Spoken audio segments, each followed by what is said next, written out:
তো আজকে নুড়ি দিব রংপুর মানে যাওয়ার পর আমি নুড়ি দিই, আমার আম্মু মাথা ঘুরেতে দিতে পারি না।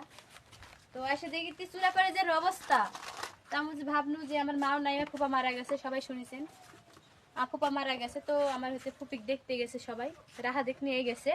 তো আম্মা বলছে যে আমি আসার আগে নই টুরি সব বাড়িটারি পরিষ্কার করে ফেয়ে দিব। তো মায়ের আদেশ, আর এমনি তো শোনা লাগবে বাড়িঘর পরিষ্কার করে তো অবশ্যই খেয়ে দেওয়া লাগবে। তো এই তো পুকুরে তুলে আসতে, মানে পুকুরে যাত্রী পানি আসতে এখন নুড়ি দিব, তো সাথেই থাকবেন। আর এই তো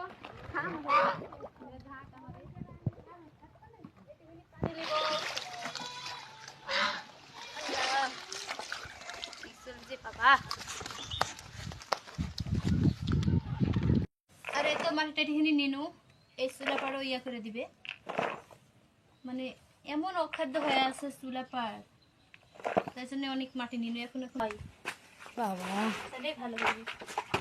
আর চুলা তো একবারে কেমন ইয়ে হয়ে আছে, আর বৃষ্টির পানি পড়ে না, এই কারণে মনে হয় পানি পড়ে পর দে হয় গোবর লিব আর একটু সরানো লাগবে। আর একটু মাটি করে ভিজে নিব, একটু গোবর দিব আর সঙ্গে হয় গোবর দিয়ে মাটি দিয়ে নুড়ি দিলে সুন্দরই হয়। ভিজে তুলে মাটিটা লাগবে, হয় মাটিটা লাগবে এখানে। চুলে যত নুড়ি দিবে ততই জলে ভালো। এই এখন গোবর